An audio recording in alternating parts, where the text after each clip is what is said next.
Hello everyone, welcome back to my channel and your commerce guide is here again to help you out. This is a much demanded video. You have asked me again and again to prepare a video on principles of management.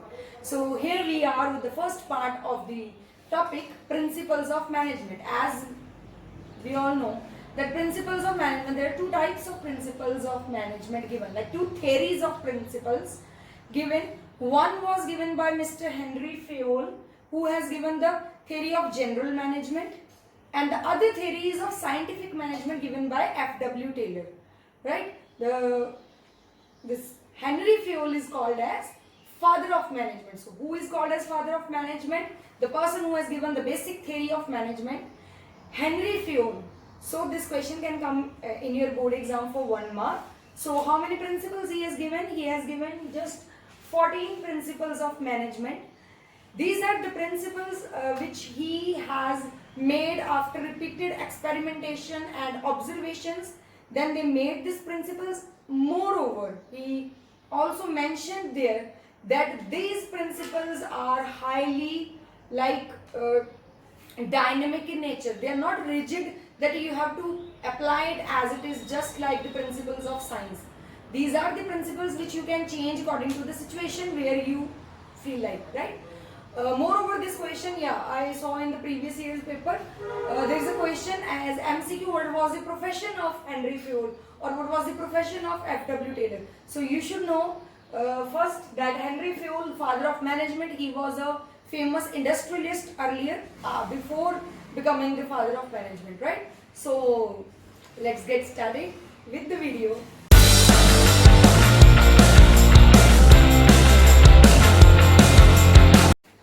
So first principle that we have is division of work. Now what is the meaning of division of work? मुझे नाम से ही पता चल रहा है. It's very easy. Division means distribute करो.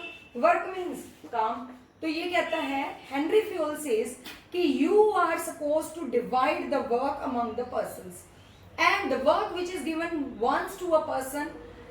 दो बातों का ध्यान रखना है. एक, जो काम है हमने उसको इस हिसाब से बांटा है कि जिसको जो काम सबसे अच्छे से आता है, he or she should be given that work. For example हमारी कंपनी में हमें टाइपिस्ट की जरूरत है और रिसेप्शनिस्ट की जरूरत है, and then we need accountant. So which person should be given which work? Computer expert जो होगा उसको कंप्यूटर के साथ रिलेटेड, जैसे रिसेप्शन का काम है, थोड़ा पर्सनैलिटी वैसी हो, कम्युनिकेशन स्किल्स अच्छे हो, तो उसको वहां लगा दिया.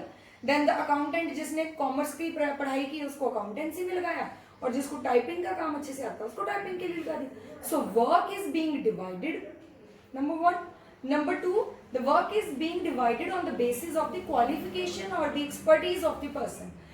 One thing, and the other thing is that work is to be done by the person again and again. What will happen then? If a person do one thing again and again and again, he will get a expertise which is also called as specialization. तो क्या हो जाएगा? वो काम बार बार करने से उसको specialisation हो जाएगी, वो बंदा उस चीज में एक्सपर्ट हो जाएगा.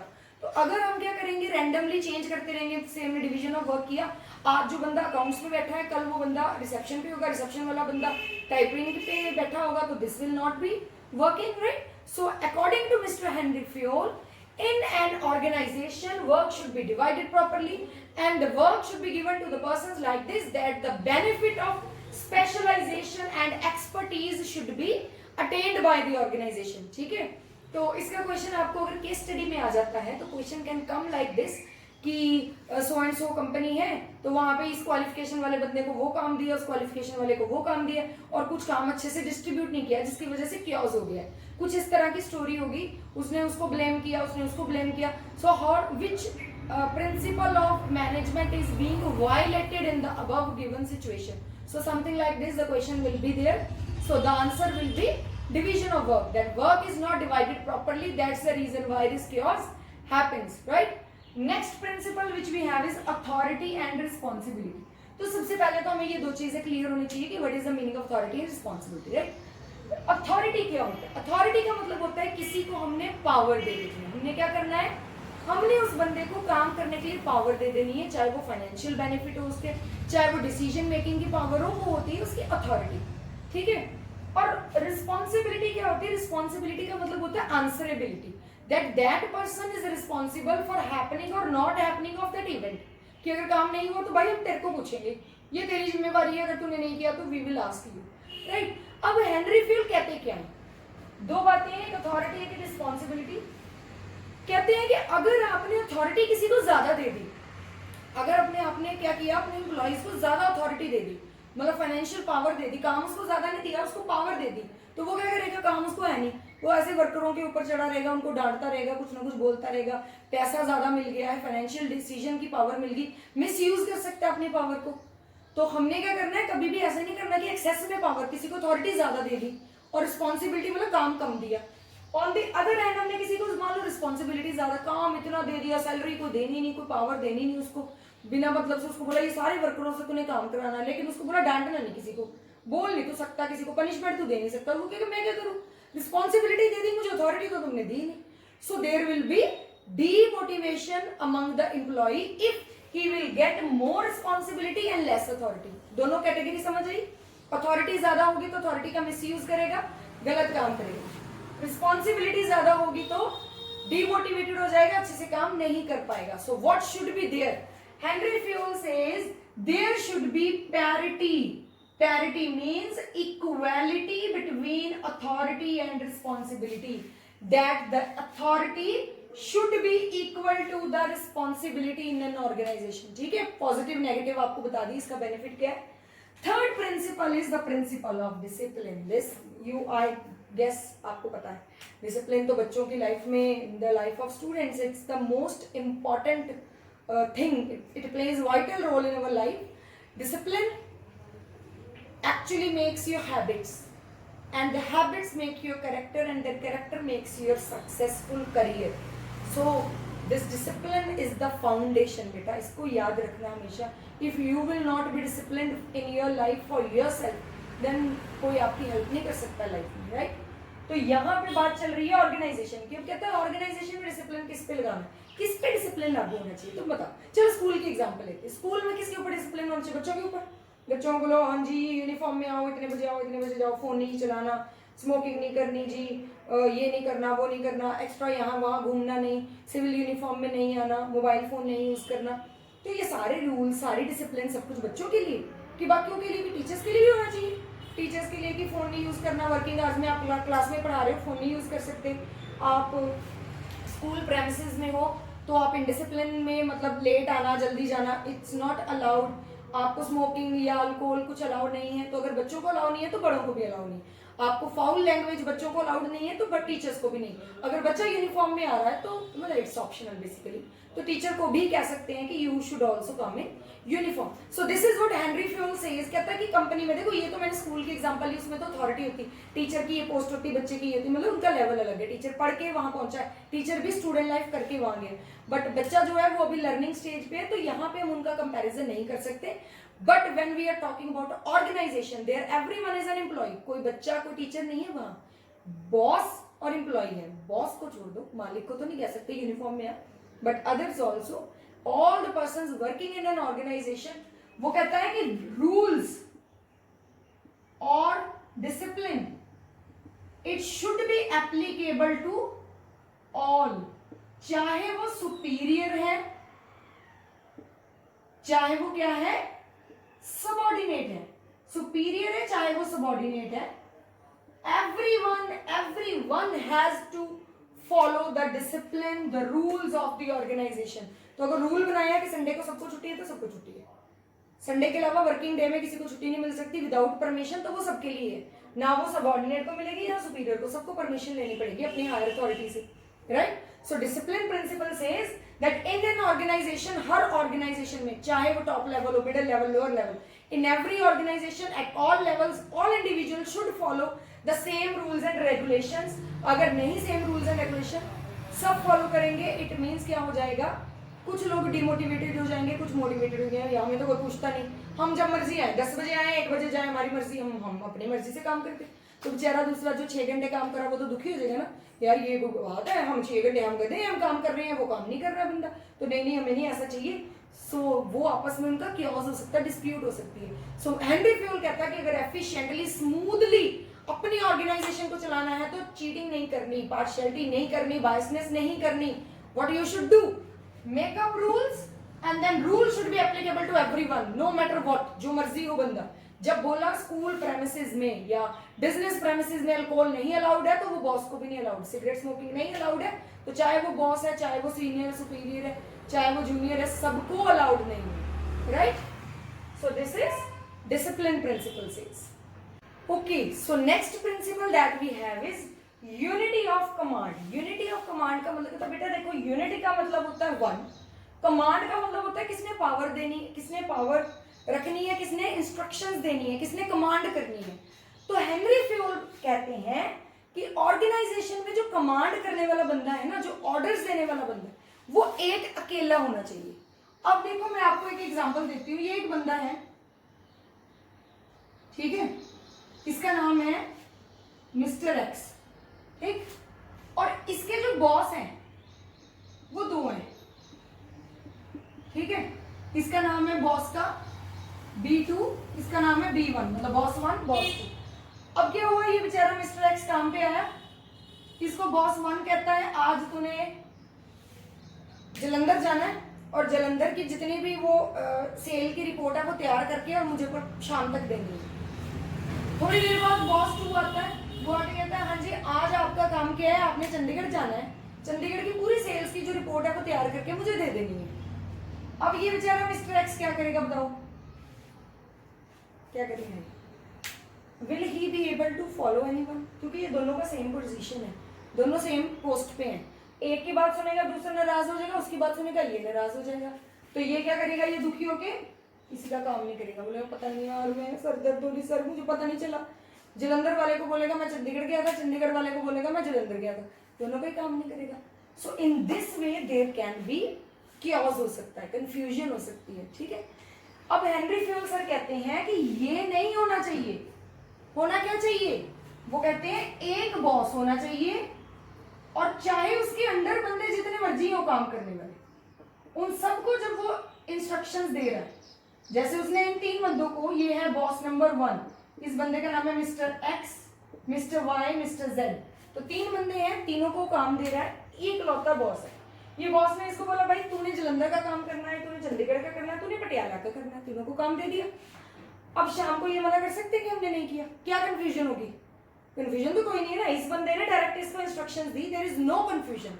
सो no chaos will be there and smoothly सारा जो फंक्शनिंग है वो हो जाएगी. Got it? सो इसका क्वेश्चन इस तरह से आ सकता है कि मान लो क्वेश्चन में आपको एक केस स्टडी दी होगी कि एक बंदा है, he is getting orders from Mr. Rohit, a senior manager of this and he is getting instructions from this person who is working at this post. तो 2 सीनियर पोस्ट पे बंदे हैं, दोनों ने, एक ने उसको ये काम बोला, एक ने ये बोला, दोनों का काम वो नहीं कर पाया.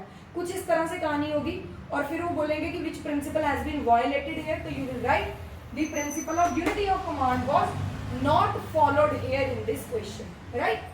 So this is unity of command, जिसको फॉलो करने से क्या होता है, क्योस नहीं होता है, कंफ्यूजन नहीं होती है, काम स्मूथली एफिशिएंटली हो जाता है और रिस्पॉन्सिबिलिटी भी रहती है. इसने इसको काम दिया तो ये रिस्पॉन्सिबल भी है ना अपने काम के लिए. यहाँ पे तो नहीं है रिस्पॉन्सिबल, दोनों को ही मना कर देगा कि मैं कर नहीं पाया. ठीक है. तो this is unity of command, a very important question. Okay, so next principle that we have is unity of direction. Just हमने कौन सा प्रिंसिपल पढ़ा?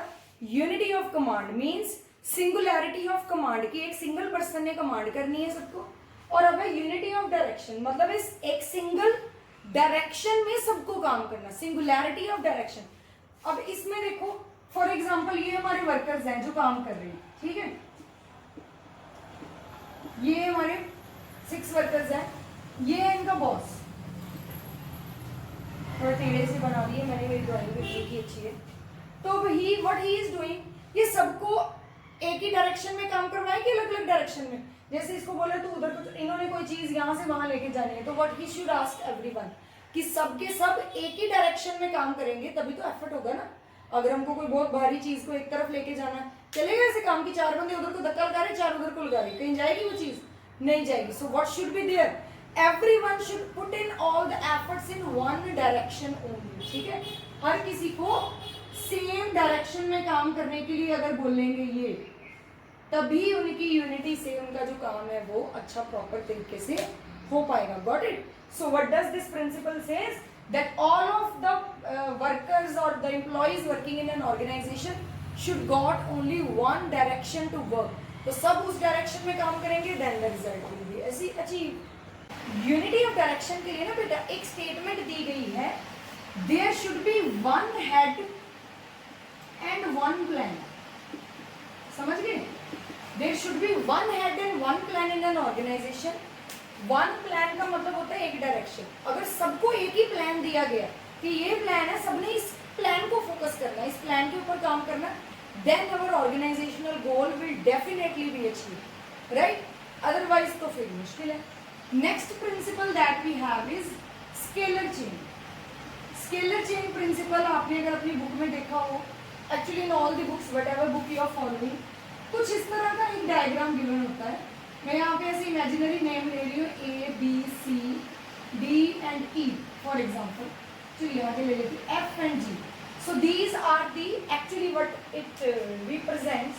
It's representing the organization and the persons working at various post. तो ये जो top level का बंदा है, ये उसका जूनियर, उसका जूनियर, उसका जूनियर, ठीक है? सो ये भी टॉप लेवल, उसका जूनियर, उसका जूनियर, उसका junior. So now what is the principle of scalar chain says? Scalar chain, chain means according to Henry Ford, there is a chain of communication. There is a chain of formal communication should be there, which should be followed by all the organization. और ऐसा नहीं है कि कोई भी मुंह उठा के किसी से भी बात करने लग जाए. वो कहते हैं कि अगर ऐसे करेंगे, फॉर एग्जाम्पल मैं आपको एग्जाम्पल देती हूँ. आप लोग किसी जिस भी ऑर्गेनाइजेशन में आप पढ़ाई करते हो, तो वहाँ पे एक वो होता है, कंपनी का ओनर है, फॉर एग्जाम्पल एमडी है आपका कोई, या कोई चेयरमैन है आपका, और एक हमारी कंपनी में जो बच्चा पढ़ रहा है, तो अगर उस बच्चे को कोई प्रॉब्लम है, मान लो उसके 2 पीरियड्स में क्लैश आ रहा है, उसने मैथ्स भी रखा है, उसने फिजिकल एजुकेशन रखा है, उसको क्लैश आ रहा है, तो वो चेयरमैन के पास जाएगा कि सर मेरा 2 पीरियड्स में क्लैश है, टाइम टेबल ठीक करो. या वो अपने क्लास टीचर को बोलेगा या सब्जेक्ट टीचर को बोलेगा, और सब्जेक्ट टीचर आगे जाके टाइम टेबल इंचार्ज को बोलेगा. क्या होगा बताओ मुझे? सो एक्चुअली ये प्रिंसिपल्स ऑफ मैनेजमेंट हर जगह अप्लाई होते हैं, इसलिए मैं स्कूल की एग्जांपल लेती हूँ, because you feel much familiar to that. So this is actually what this principle says कि there should be a line of communication. For example ये जो है जी, ये बच्चा है, और ये जो ऊपर बैठा है ये चेयरमैन है स्कूल का. तो इस बच्चे ने किससे बात करनी है? अपने टीचर से. टीचर सॉल्व करेगा तो ठीक है, नहीं करेगा तो प्रिंसिपल से बात करेगा. प्रिंसिपल से नहीं सॉल्व होगी, हो सकता है फिर वो ऊपर चेयरमैन से बात करे कि सर ऐसे नहीं चल रहा, तो हमें एक टीचर और लाना पड़ेगा, एक सेक्शन और बनाना पड़ेगा, या whatever solution is to be found. तो that is his job. So what is scalar chain principle says? He says if anyone from the top level, this person want to talk to this person. मान लो इस बंदे ने इससे बात करी, इस बंदे ने इससे बात करनी, तो he has to pass the information to this, he will pass on to this, and he will pass on to this. So communication should go like this, and it will go like this again. अगर जी ने ऐसे कुछ बात करनी, he will also talk to his senior, then his senior, and then his senior. Similarly मैंने इस side बनाया, दूसरी साइड एक और डिपार्टमेंट है, उनका भी सेम ही है. नीचे को बात करनी है तो भी ऐसे चलेंगे, ऊपर को बात करनी है तो भी ऐसे चलेंगे, राइट? सो ऐसे नहीं हो सकता कि मुंह उठा के तुम ऊपर किसी से भी बात करने चल पड़ो. और एक बात, दूसरी बात, इसमें दूसरे डिपार्टमेंट के बंदे से भी बात नहीं करनी. मतलब ही इज नॉट सपोज और allowed to talk to E. This is the senior of other department, he is a junior person in other department, so they are not suppose to communicate. Is it clear?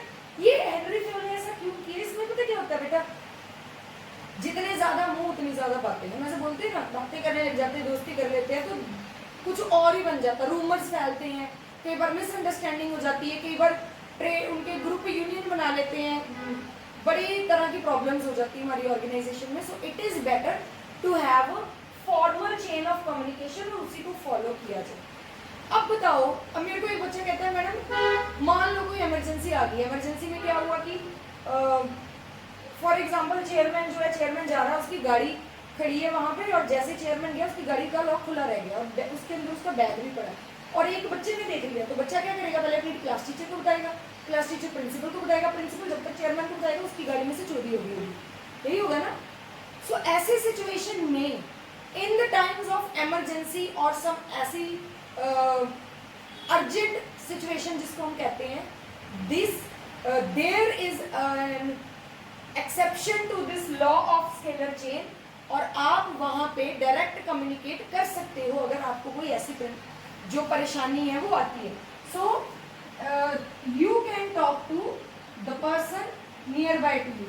तो अगर F ने देखी है ये problem, तो F can talk to his senior. If he is not available, he can talk to the senior in the other department, और he can even talk to the other person in the other department.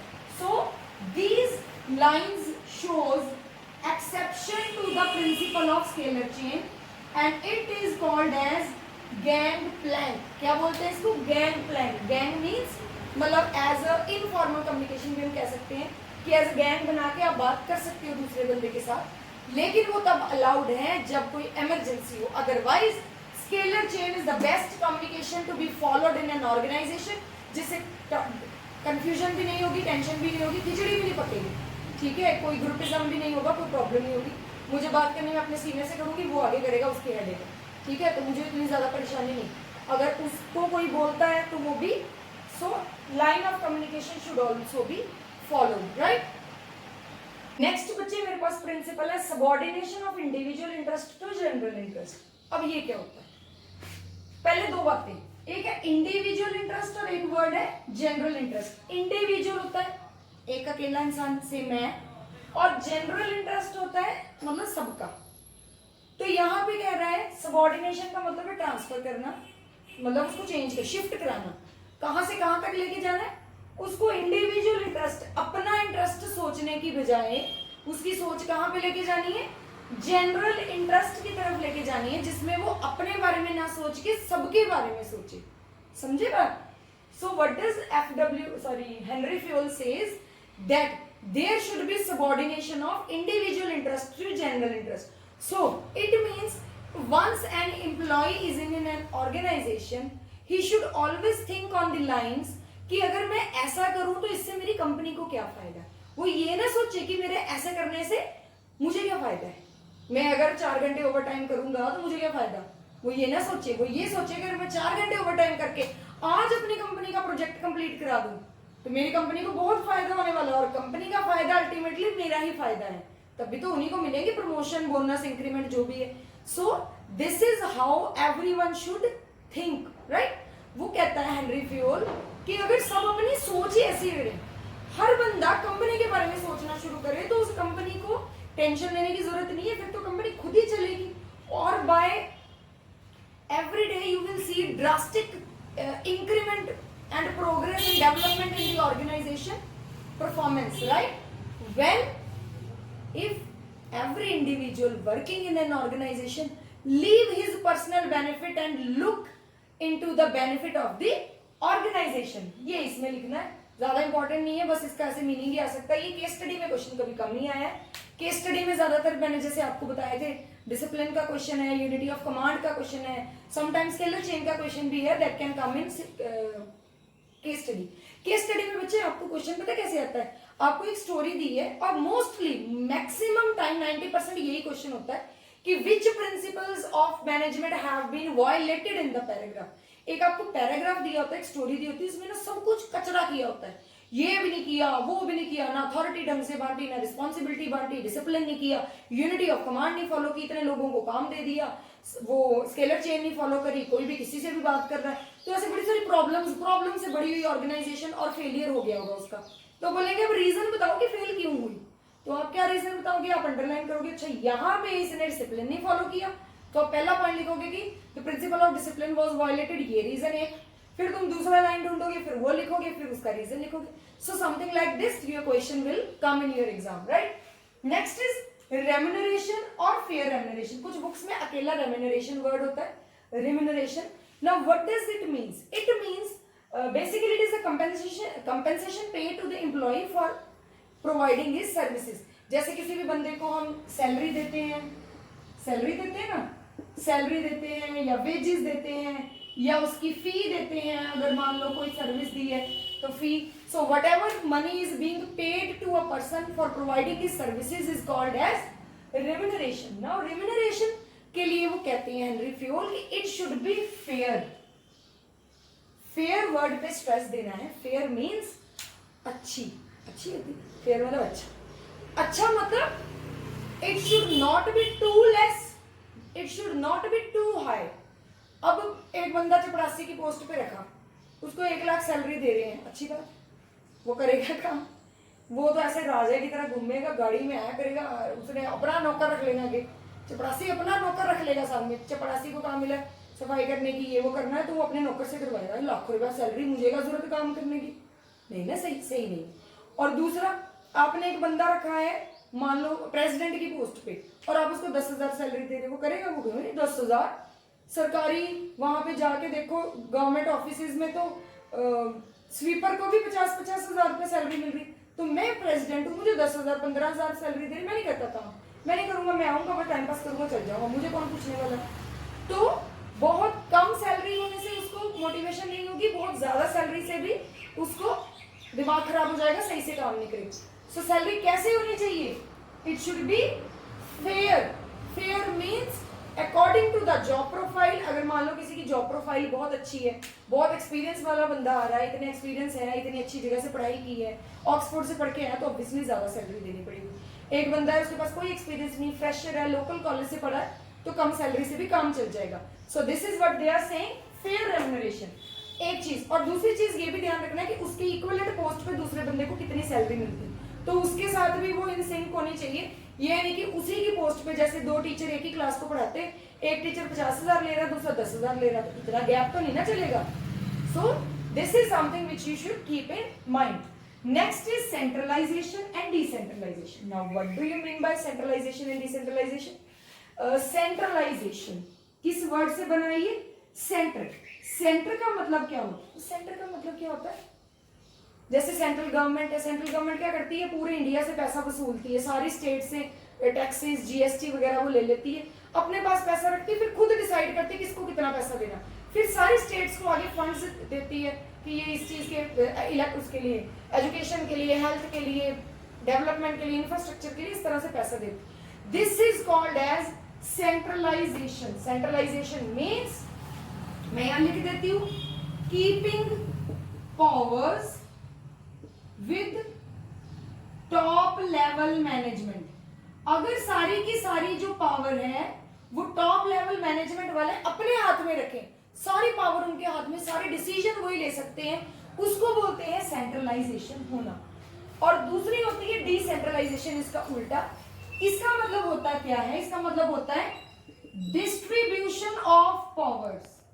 Distribution of powers, तो किसको distribute करके किसको देनी है? To middle and lower levels of management. Now what does this principle says? 2 बातें, पहली तो 2 वर्ड क्लियर होने चाहिए, 1 मार्क में ऐसे भी आ सकते हैं, वाइवा में भी टीचर पूछ सकता है, आपको पता होना चाहिए। पहला है सेंट्रलाइजेशन क्या है, दूसरा है डिसेंट्रलाइजेशन क्या होती। सेंट्रलाइजेशन का मतलब था सारी पावर अपने पास रखनी, किसी को कुछ नहीं देना। मान लो मैं कंपनी की मालिक हूं, 10,000 बंदे मेरे अंडर काम करे, तो सारी पावर मेरे पास, सारे पैसे लेने की डिसीजन, हर चीज की, किसको रखना, किसको निकालना, किसको सैलरी देनी, बोनस देना, इंक्रीमेंट देना, कब देना, सारे डिसीजन मेरे हाथ में। मान लो मुझे कोई काम पड़ गया, मैं चली गई आउट ऑफ इंडिया किसी भी काम के लिए, तो सारा काम पीछे से रुक जाएगा। क्यों? क्योंकि सारी पावर तो मैंने अपने पास रखी, किसी और को डिसीजन का राइट ही नहीं दिया। मैं 4 दिन बीमार होगी मेरी कंपनी में, तो सारा काम रुक जाएगा। तो इस हिसाब से मुझे लगता है कि centralization is not a good idea. On the other hand decentralization का मतलब क्या है? Division of powers in the middle level and lower level के लोगों को काम बांट दिया और पावर भी बांट दी। मतलब कि मैंने क्या किया, तुम्हारे डिपार्टमेंट में कौन काम करेगा, उस डिपार्टमेंट के हेड को परमिशन दे दी कि तू रख सकता है, जिसको तुम रखना रख, जिससे काम कराना करा। उनको बोला जितनी सैलरी तुमने देनी उस हिसाब से दे दो। सबको काम अलग अलग लोगों को अलग अलग जगह पे काम पावर बांट दी। This is called as decentralization. अब मान लो सेम एग्जांपल, मेरी कंपनी है, 10,000 लोग काम कर रहे हैं, तो मैंने क्या किया, मैंने अपने हाथ में पावर नहीं रखी, सारी पावर मैंने जो लोगों को बांट दी। कोई मैनेजर परचेज वाले को बोला तू उसका देख ले, तू सेल वाले को बोला अपना अपना देख लो, सबको पावर बांट दी। अब क्या होगा? मेरे को कोई पूछेगा? मैं मालिक हूं, मैं पूछेंगे नहीं, तेरे को कौन पूछ रहा है? हमारा तो हमारे डिपार्टमेंट के हेड ने हमें रखा है, वो हमें सैलरी देता, तुम कौन हो, तुम्हें कौन पूछ रहा है? So this both situations can be very much drastic for the failure of an organization. किसी भी ऑर्गेनाइजेशन को फेलियर तक ले जाने के लिए ये दोनों काफी हैं। जैसे सेंट्रलाइजेशन इज जस्ट लाइक ऑटोक्रेटिज्म, जैसे हिटलर नेपोलियन करते थे, तो ये भी अच्छा नहीं है। ऑर्गेनाइजेशन ऐसे नहीं चलती कि सब कुछ हमारे हाथ में, हम ही पावरफुल है, तुम तो कीड़े मकोड़े। और डिसेंट्रलाइजेशन, सारी पावर अगर बांट दी फिर मालिक को कोई नहीं पूछता, वो कहता है ये तो है ही बेवकूफ, इसको कौन पूछ रहा है, हम अपने हिसाब से चलते हैं, हम सब खुद करते हैं, तो वो डिसेंट्रलाइजेशन। अब हेनरी फ्यूल क्या कहते हैं? हेनरी फ्यूल कहते हैं कि स्मार्ट वर्क किस में है, ये करने में या ये करने में। According to Henry Fayol there should be a effective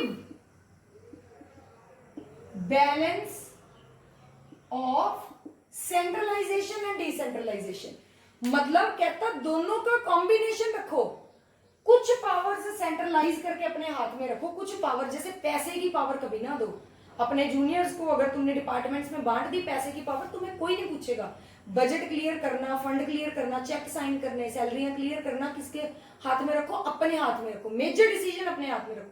बाकी छोटे मोटे स्वीपर किसको रखना है, पियोन किसको रखना है, छोटे मोटे डिसीजन, रिपेयर इससे कराना है, परचेज उससे करना है, किस कंपनी से किससे नहीं, वो छोटे मोटे डिसीजन जो है वो आप डिस्ट्रीब्यूट कर भी सकते हो, क्योंकि थोड़ा बहुत काम दे दोगे तुम्हारा भी हेडेक कम होगा और वो भी मोटिवेट हो जाएंगे कि हमें भी पावर मिली है।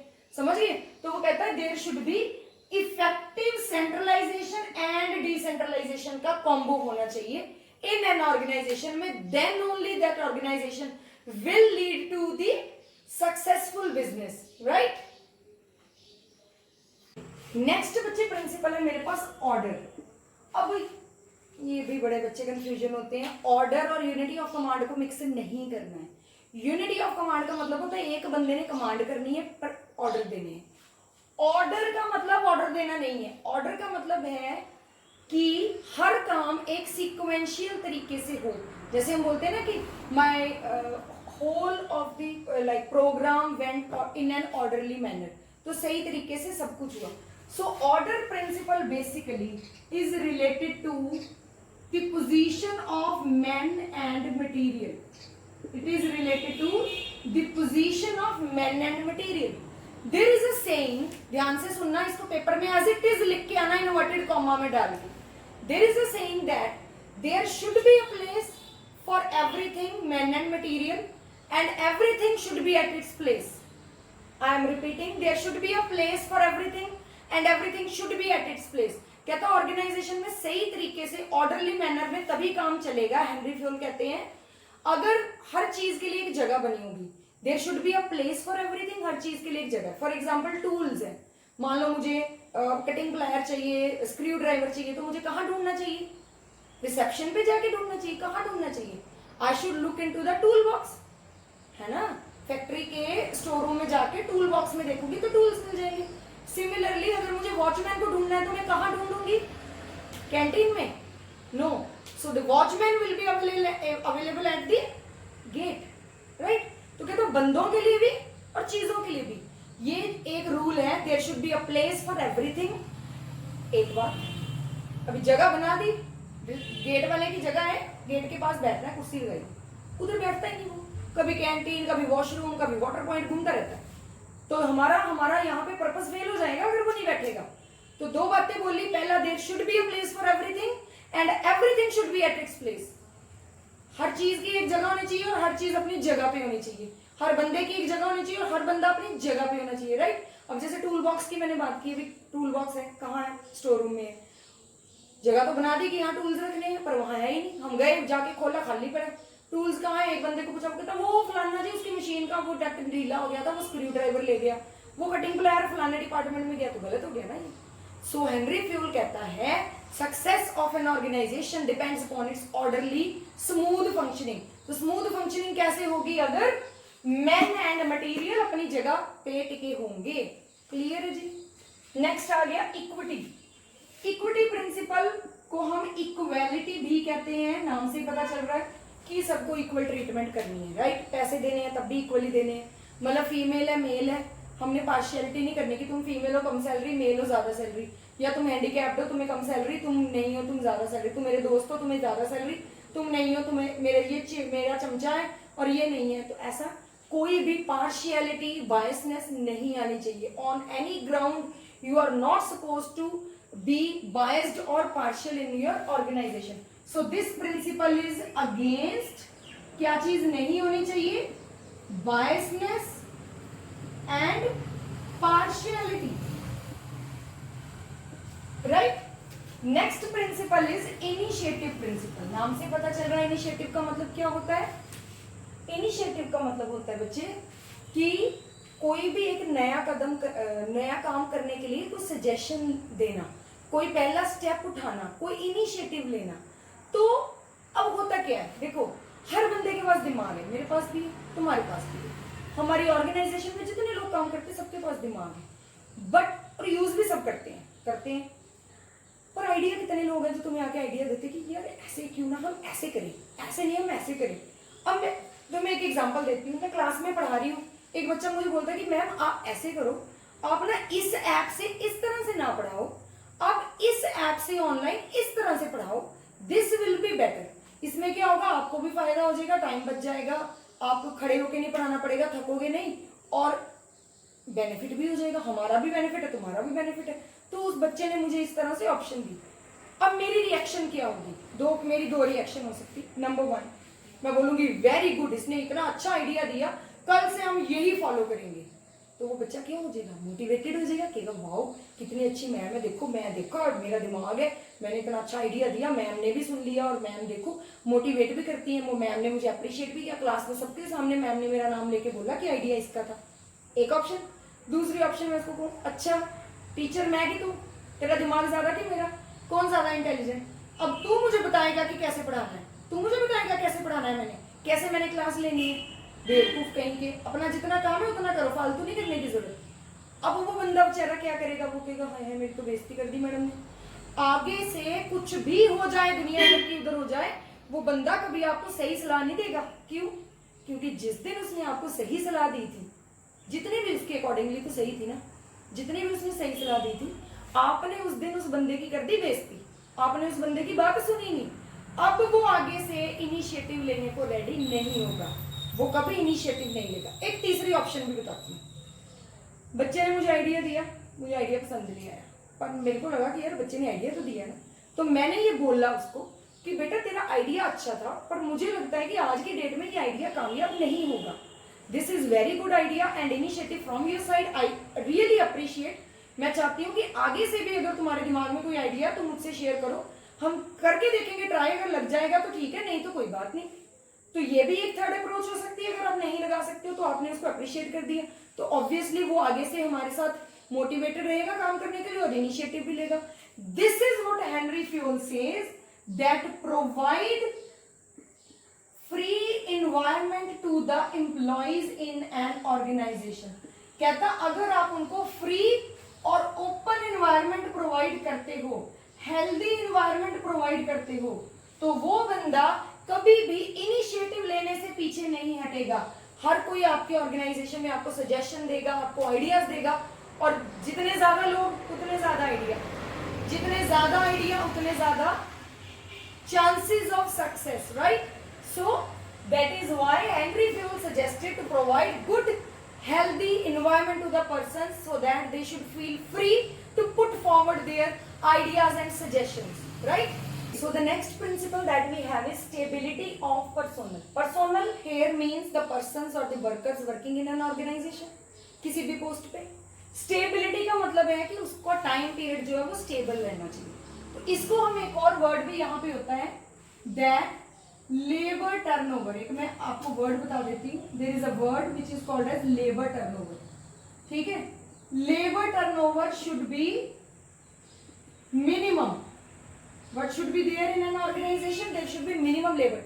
लेबर टर्नओवर का मतलब होता है कि आपके कितने लेबर जो है, कितने वर्कर जो है वो आपकी कंपनी से काम छोड़ के चले जाते हैं। ठीक है, तो ये प्रिंसिपल कहता है कि आपने अपने एम्प्लॉइज को स्टेबिलिटी देनी है, उनको टिका के रखना है। ये नहीं कि आपके एम्प्लॉय को कहीं अच्छी सैलरी मिल रही है, वो कहे मैं चला नौकरी छोड़ के, मेरे को बड़ी सैलरी मिल रही है, दूसरी जगह जा रहा हूँ मैं, तो आप क्या करोगे? आपको क्या जा जाता है तो हाँ मेरे को नया मिल जाएगा, तो फिर नया आएगा, फिर तुम उसको काम सिखाओगे, फिर साल बाद वो भी कहेगा मुझे सैलरी मिल रही, मैं चला। फिर कोई आएगा, तुम काम सिखाओगे तो तुमने क्या ट्रेनिंग इंस्टीट्यूट खोल रखा? It is a bad idea. So what you should do, you should do some ऐसे एक्टिविटीज और ऐसे स्टेप्स आपको लेने चाहिए with the help of which you should make your labor or the employees stick to the organization. There is a lot of disturbance. So what you should do for that? Yes, एक option मैं आपको देती हूँ। जैसे आपकी company में कोई बंदा काम करने आता है ना, तो पहले 1 साल उसको बोलो कि तू देख ले, तेरे को काम ठीक लगता है, ठीक है, ठीक लग गया तो तुमको मैं कंफर्म कर दूंगा। कंफर्म मीन्स तुम पक्के हो जाओगे। जैसे तुमने सुना होगा फैक्ट्री में कच्चा बंदा है, वो कच्चा लेबर है, वो पक्का बंदा है, तो पक्का हो जाएगा। अब जो बंदा एक बार पक्का हो जाएगा, कंफर्म हो जाएगा, वो कभी छोड़ के जाएगा कंपनी? वो बड़ी को रेयर सिचुएशन होगी तभी वो अपनी जॉब छोड़ेगा, नहीं तो वो नहीं जाएगा। तो दिस इज वन ऑप्शन जिससे आप अपने बंदे को टिका सकते हो। सेकेंड ऑप्शन आप क्या कर सकते हो, जैसे हमारे पास एक एम्प्लॉय स्टॉक ऑप्शन की प्लान होता है, मतलब अपने एम्प्लॉयज को अपने शेयर्स दे दो कंपनी के, थोड़े दे दो, थोड़े थोड़े शेयर दे दो कम रेट पे। उससे क्या होगा, उनकी एक हमारे लिए अटैचमेंट हो जाएगी। वो कहेंगे नहीं यार, इस कंपनी के शेयर है मेरे, मैं ही इस कंपनी का मालिक हूँ, मैं इस कंपनी का हकदार हूँ, तो मैं इस कंपनी को छोड़ के कहीं नहीं जाता। तो you should take some steps to minimise the labour turnover and stability of the tenure. Tenure of the labour should be extended, ताकि आपकी कंपनी को एफिशिएंसी का बेनिफिट मिल सके। क्योंकि अब बंदा जब वो 2-3 साल से काम कर रहा है, वो सीख गया है काम, अभी तो टाइम है जब उसने आपको बेनिफिट देना, तो अभी आप उसको जाने दोगे? So try to avoid labor turnover, right? जो छोड़ के जा रहे हैं उनको कम से कम करो, उसको मिनिमम करने की कोशिश करो। अगर वो 2000 के लिए छोड़ के जाना चाहता है, उसको बोलो यार ना तेरी ना मेरी, चल 1000 मैं दे देती हूँ, तू जा मत इधर ही। तो हो सकता है वो मान जाए। थोड़ा उसको कई तरह से बात करने के तरीके होते हैं। तो ऑर्गेनाइजेशन में यू शुड लर्न दो स्टेप्स। देखो बिजनेस स्टडीज पढ़ रहे हो, HR मैनेजर कल को आप बन गए, तो यू शुड लर्न कि बंदों को कैसे टिकाना है अपने कंपनी में, right? Last but not the least, it is spirit de corps. इसको, इसी प्रिंसिपल को यूनिटी बी कहते हैं सिंपल लैंग्वेज में। Now from where does this word came? This word came out from second world war में। ये टर्म जो स्पिरिट बी कॉर्प्स, कॉर्प्स समझते हो? बेसिकली पुलिस वालों को हम लोग कॉप्स बोलते हैं। तो फॉरेन कंट्री में ये जब की बात है, वहां पे सेकेंड वर्ल्ड वॉर के टाइम पे ये वर्ड यूज हुआ था। Corps means their military, the military policeman, and spirit de का मतलब उनमें टीम स्पिरिट होना, उनमें यूनिटी होना। तो ये टर्म वहां से आई और देन उन्होंने, हेनरी फ्यूल ने बोला कि नहीं ये तो बिजनेस में भी होता है कि अगर यूनिटी होगी आपकी ऑर्गेनाइजेशन में, सब कोऑर्डिनेशन कॉपरेशन से काम करेंगे, तो ऑब्वियसली आपकी ऑर्गेनाइजेशन को सक्सेसफुल होने से नहीं रोक सकेगा कोई, right? So according to this principle, Henry Fayol says that there should be unity among the workers or all the persons working at various levels in an organization. Then it will lead to a successful organization, right? So that is all. And in सबके फायदे नुकसान means कि if you will follow this principle, what will happen? Efficiency, smoothness, orderly manner, success, ये सब होगा। If you will not follow this principle, तो क्या होगा?